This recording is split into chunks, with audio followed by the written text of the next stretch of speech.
Vamos ver agora uma entrevista com dicas sobre financiamento de imóveis feita pelo apresentador Clébio Cavagnoli. Vamos ver aqui. Muita gente sonha com a casa própria. Agora, como financiar então um imóvel? Quais são os passos para conquistar esse sonho? Vamos esclarecer para você a partir de agora com o advogado especialista em direito imobiliário, Marcelo Tapai, que está aqui com a gente para dar algumas dicas, justamente para você que pretende entrar, por exemplo, num financiamento. Doutor Marcelo, obrigado por nos atender, viu? É um prazer recebê-lo. Eu é que agradeço, é sempre um prazer poder falar com vocês. Prazer é nosso. Vamos começar com essa situação do financiamento. Porque o imóvel, claro, nunca tem um valor que é acessível para a maioria das pessoas. Quais são os melhores, então, indicadores para o financiamento que não vai complicar a vida do nosso telespectador? Você tem aí diversos tipos de financiamento, mas basicamente são aqueles pelo Sistema Financeiro da Habitação, o SFH, e o Sistema Financeiro Imobiliário, que é fora desse contexto dos recursos provenientes da poupança. Tá. Então, o SFH são para imóveis de até R$900 mil aqui em São Paulo, Rio de Janeiro, Brasília e Minas Gerais, e para os outros estados até R$800 mil. Tá. A grande vantagem do sistema financeiro de habitação é a taxa de juros, que em muitos casos você consegue, de acordo com alguns programas, o Procotista, por exemplo, ter uma diminuição da taxa de juros e uma condição de financiamento melhor. Já no SFI não há uma limitação, então a taxa de juros tem que ser maior e você vai ter que negociar com os bancos. Perfeito. Doutor Marcelo, a gente sabe que muita gente acaba se utilizando, por exemplo, daquele dinheirinho do FGTS, né? Isso acaba servindo, por exemplo, ou para entrada ou para documentação. Sempre tem diversos momentos em que se pode usar. Qual que é a melhor forma de empregar esse dinheiro para que a gente não tenha depois algum tipo de arrependimento? Ou, claro, também para que a gente não fique depois recorrendo a financiamento, já que acabou gastando todo o FGTS?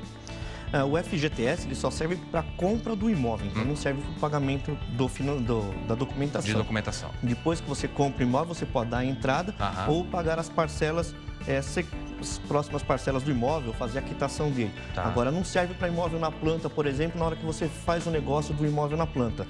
As parcelas a serem pagas para a construtora antes do recebimento do imóvel, necessariamente vão ter que ser com recursos próprios. Depois que você recebe o imóvel, aí sim você pode usar o fundo de garantia e deve usar, porque a rentabilidade é muito pequena.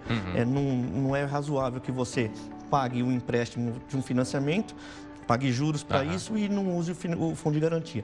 Tem algumas regras, você pode, a cada 2 anos, abater as parcelas, enfim, essas regras estão todas no site da Caixa, mas basicamente ela serve para pagar entrada, prestações ou quitar o imóvel que esteja efetivamente comprado. Muito bem. Questão de outros imóveis ou bens, por exemplo. Eu tenho um veículo e há a possibilidade de utilizá-lo como entrada na compra de outro imóvel. Quais os cuidados que eu preciso ter nesse tipo de troca, doutor?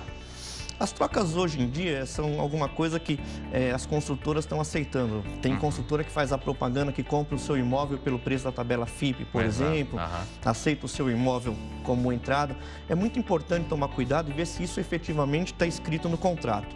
O que acontece é que no momento da venda, às vezes a pessoa que está te vendendo fala, não, fica tranquilo, na hora que você vai receber esse imóvel, vai financiar, a gente pega o seu imóvel como parte de pagamento, a gente pega o seu carro. Se isso não tiver escrito no contrato efetivamente, chega na hora de você financiar, de você pagar o saldo devedor, dizem que não é bem isso, que eles compravam, mas mudou a política da empresa, e daí você fica sem condições de fazer o pagamento.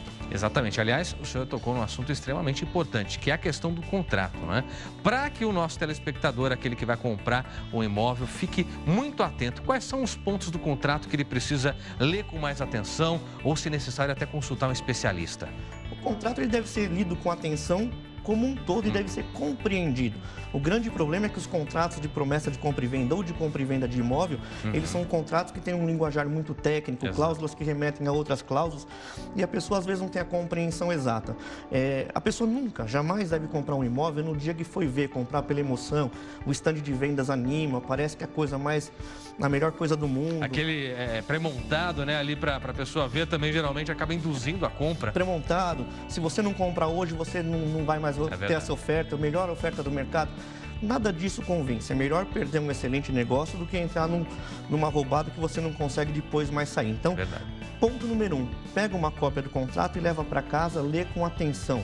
Leia com atenção e entenda. Se você tiver dificuldades para compreender tudo aquilo que está escrito, procura a ajuda de um especialista, não só na questão do contrato, mas também de questão financeira, para você fazer uma conta se você vai efetivamente conseguir comprar esse imóvel. Lembrando que um financiamento imobiliário é um financiamento longo, de 20, 30 anos. É diferente de eu comprar um qualquer bem de consumo que eu pague 12 parcelas, em 12 meses eu consigo me privar de algumas coisas e pagar essas prestações. Em 30 anos, eu não vou conseguir me privar de consertar minha casa que está com problema, de trocar a geladeira que queimou. Então, se minha linha de financiamento, o meu cálculo for muito justo no momento da compra, eu posso ter problemas na hora de pagar esse financiamento. Entender a estabilidade de emprego, saber se a composição da renda familiar é só minha, eu tenho mais 3 ou 4 pessoas, porque se eu perco o emprego, como que eu vou fazer? Exatamente. Então tem uma série de variáveis que eu tenho que entender. Comprar um imóvel depende de muito planejamento, depende de muito critério e não pode ser feito na base da emoção. Vamos tirar algumas dúvidas em relação justamente a essa questão, doutor. Por exemplo, em relação à perda de emprego de quem paga ou de algum membro da família. Existem seguros? Que alternativas a pessoa pode ter para não ficar com um aperto tão grave a ponto de repente, precisar devolver o imóvel?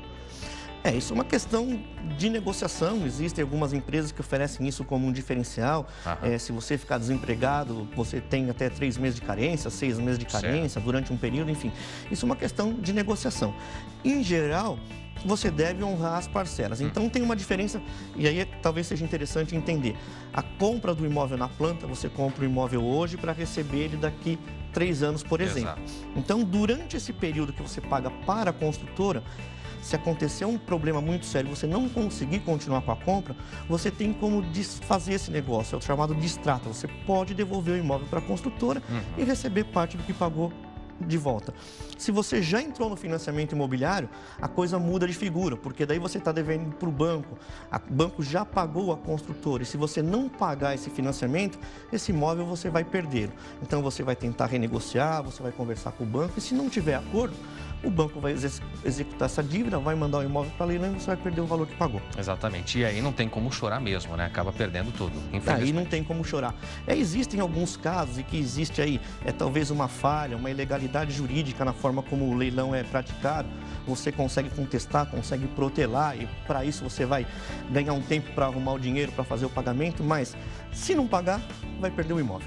Doutor Marcelo, nosso telespectador assistiu essa entrevista com todas as dúvidas e sanadas, comprou o imóvel, o sonho da casa própria conquistado, mas de repente esse sonho começa a virar um pesadelo. Ele chega no imóvel, não é nada daquilo que estava prometido, as coisas estão estranhas. O que ele faz? A quem ele recorre? Esse é um problema. Então, assim como o contrato, isso vai estar anexado ao contrato, é um memorial descritivo. Não basta eu olhar o apartamento decorado, que tem uma plaquinha lá no canto, que é meramente ilustrativo. Não. Ele tem que, a propaganda vincula o fornecedor e ele tem que entregar algo igual àquilo que ele prometeu. Então, o consumidor, quando vai comprar, ele tira fotos do apartamento decorado, tira fotos da maquete, junta os folhetos e, mais do que isso, ele tem que ler o memorial descritivo. É o memorial descritivo que vai dizer qual o material empregado, que tipo de piso que vai ser colocado, se ele vem com vidro ou não vem com vidro. Enfim, é nessa documentação, nas fotos, ele tem que guardar todo esse material para depois, se ele receber algo diferente daquilo que ele comprou, ele ter a quem recorrer. Maravilha. Doutor Marcelo, muito obrigado pelos esclarecimentos. Um prazer recebê-lo, viu? Eu é que agradeço. É sempre um prazer poder conversar com vocês. Tá certo. Muito obrigado mais uma vez. E a você, a gente espera que essas dicas que o doutor Marcelo trouxe possam ajudá-lo a transformar o teu sonho em realidade para que você sonhe outros sonhos ainda maiores e não tenha pesadelos com a conquista que você fez. Lembrando sempre, fique de olho nos detalhes do contrato e tenha fotos dos imóveis aí que você visitou antes de adquirir efetivamente aquele que vai ser seu.